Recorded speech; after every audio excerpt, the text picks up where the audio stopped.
একটা মানুষের জন্য জীবন দিতে রাজি ছিলাম, তার জন্য রাতের পর রাত কান্না করেছি, কিন্তু সে আমায় শুধু তার প্রয়োজনেই ব্যবহার করেছে। তাই আজ থেকে তাকে বিরক্ত করা ছেড়ে দিলাম। সবাই বলে ওকে ভুলে যা, কিন্তু যেদিন আমি তাকে ভুলে যেতে চাই সেদিন রাতে আমার ঘুম আসে না। সকালে ঘুম থেকে উঠে নিজেকে যেন কেমন অসহায় মনে হয়। খেতে বসলে গলা দিয়ে খাবার নামে না, গলা ভারী হয়ে আসে। ঘুমের মধ্যে হঠাৎ করে তার আজে বাজে স্বপ্ন থেকে ঘুম ভেঙে যায়, আর হাজার চেষ্টা করলেও তখন আর ঘুমানো যায় না।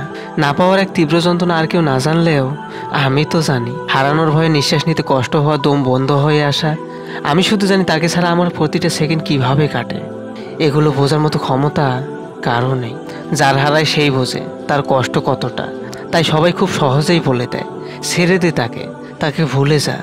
প্রিয় মানুষটিকে হারানোর যন্ত্রণা শুধু সেই মানুষটাই জানে যে তার প্রিয় মানুষটিকে হারিয়ে ফেলেছে। একদিন একটা বোন আমাকে একটা মেসেজ দিয়েছিল। আমাকে দেওয়া সেই মেসেজে লেখা ছিল, আমি একটা ছেলেকে ঠকিয়েছিলাম। কিছুদিন সম্পর্কের মাথায় পরিবারের সিদ্ধান্ত অন্য একজন ছেলেকে বিয়ে করেছি, তাই ব্রেকআপ করে দিয়েছিলাম। ছেলেটা হাউমাউ করে কান্না করেছিল। কি যেন বলেছিল একদিন, ভরসা রেখো, বিশ্বাস হারিও না, আমি সবার মতো না। সারা জীবন তোমায় আগলে রাখবো, সারা জীবন তোমার হাতে হাত রাখবো। দুনিয়া ছেড়ে দেবো তবু তোমায় না।